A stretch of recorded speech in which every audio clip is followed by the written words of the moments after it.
श्री गुरु चरण सरोज रज निज मन मुकुरु सुधारी बरनौ रघुवर बिमल जसो जो दायक फलचारी।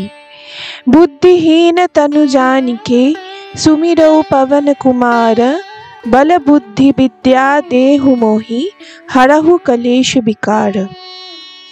हनुमान जी बजरंगबली पवन पुत्र कत नाम तार, शुधु तार नाम स्मरण करलेई विपद केटे जाए। आज चैत्र पूर्णिमा हनुमान जयंती मने करा हय आज माता अंजना एवं पिता बानरराज केशरीर कोले जन्म नेन बजरंगबली। किन्तु ताहले बजरंगबलीके पवन पुत्र बला हय केन?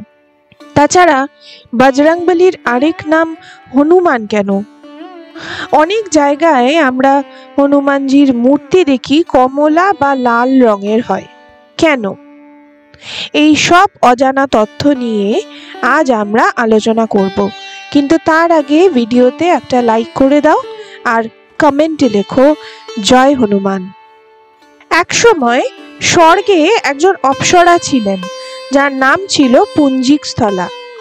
একবার যখন ঋষি দুর্বাসা ইন্দ্রদেবের সভায় আসেন এবং এক গম্ভীর বিষয় নিয়ে ইন্দ্রদেবের সাথে আলোচনা করছিলেন, তখন পুঞ্জিকস্থলা নামের সেই অপ্সরা বারবার ওই জায়গা দিয়ে যাতায়াত করছিলেন, যার ফলে ঋষি দুর্বাসার মনোসংযোগে বিঘ্ন ঘটে। তাই দুর্বাসা মুনি পুঞ্জিকস্থলাকে অভিশাপ দেন যে তিনি অঞ্জনী নামক এক বানর কন্যা হয়ে মর্তে জন্ম নেবেন এবং তার কোনো সন্তান হবে না। দেবী অঞ্জনা ছোট থেকেই শিব ভক্ত ছিলেন। সন্তান লাভের জন্য তিনি মহাদেবের তপস্যা করেন।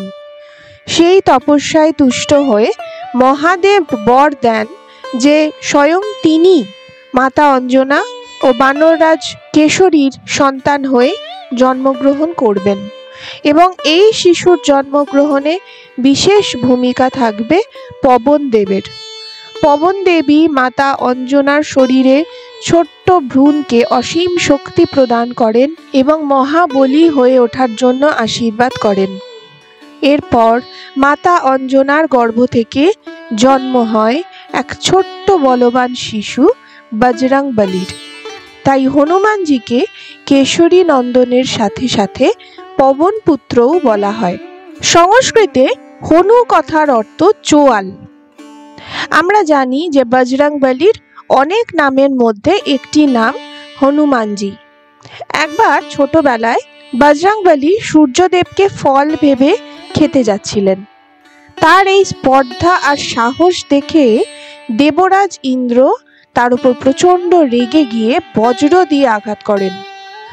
বজ্রের আঘাত এতটাই তীব্র ছিল যে ছোট্ট বজরংবলী জ্ঞান হারান এবং পৃথিবীর দিকে পড়তে শুরু করেন। তখন পবন দেব তার পুত্রকে বাঁচাবার জন্য তাকে নিয়ে যান পাতাল লোকে।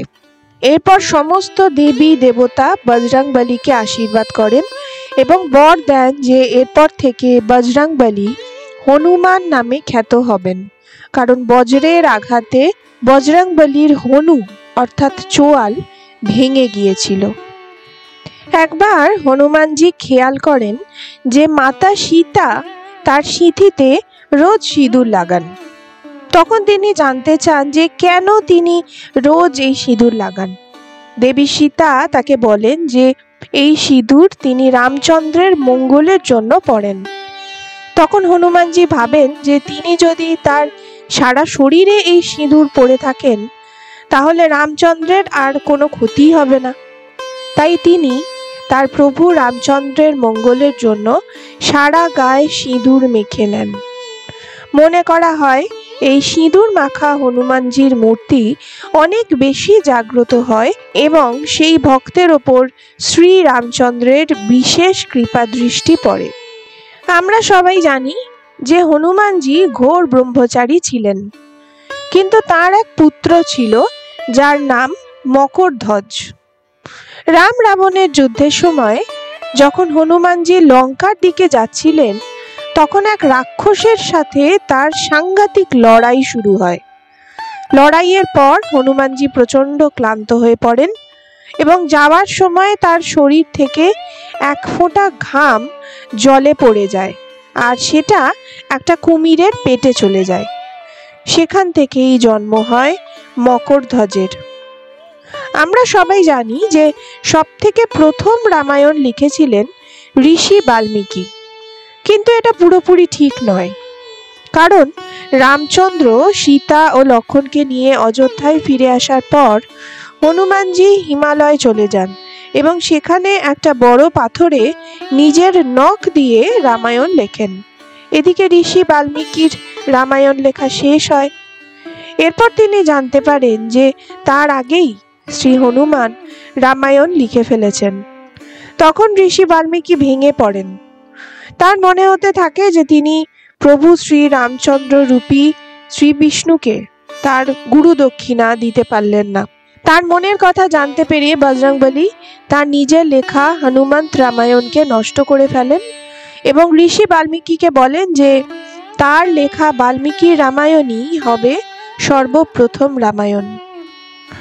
বন্ধুরা, আমরা অনেকেই জানি না যে পঞ্চপাণ্ডবের ভীম এবং বজরংবলী ভাই ছিলেন, কারণ হনুমানজির মতো ভীমও ছিলেন পবন দেবের পুত্র।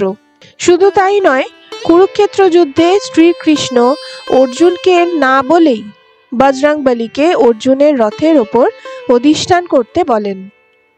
এরপর যুদ্ধের সময় যখন অর্জুন ও কর্ণের যুদ্ধ শুরু হয়, তখন অর্জুন কর্ণের রথকে একবার বাণ মেরে অনেকটা পিছনে ঠেলে দিচ্ছিলেন। কিন্তু কর্ণ যখন অর্জুনের রথকে আঘাত করছিলেন, তখন কিন্তু অর্জুনের রথ অল্পই পিছনে সরছিল। তা সত্ত্বেও শ্রীকৃষ্ণ বারবার কর্ণের যুদ্ধ পদ্ধতির খুব প্রশংসা করছিলেন। তখন অর্জুন একটু ঈর্ষান্বিত হয়ে শ্রীকৃষ্ণকে জিজ্ঞেস করলেন যে অর্জুন তো কর্ণের রথকে অনেক পেছনে ঠেলে দিচ্ছে, কিন্তু কর্ণ অর্জুনের রথকে আঘাত করেও অল্পই নড়াতে পারছেন। তাও কেন শ্রীকৃষ্ণ কর্ণের যুদ্ধ পদ্ধতির এবং শক্তির প্রশংসা করছেন বারবার? তখন শ্রীকৃষ্ণ অর্জুনকে দেখান যে অর্জুনের রথের ওপর স্বয়ং বজরংবলী অধিষ্ঠান করছেন। তাই বজরংবলী থাকাকালীন রথকে একচুল সরানোর অর্থ সত্যি সে মহাবীর এবং স্বয়ং বজরংবলীর আশীর্বাদ আছে তার সাথে। এমনই মহাবলী বজরংবলী যে তিনি না চাইলে তার ভক্তের কোনো রকম ক্ষতি করার ক্ষমতা কারো নেই, সেই ক্ষতিকর শক্তি যত বড়ই হোক না কেন। আর বন্ধুরা, এই কথাগুলো আমি আমার নিজের জীবনে অনুভব করে বলছি তোমাদের। তাই আজকের এই ভিডিও জয় বজরংবলী বলে শেষ করলাম। শুভরাত্রি।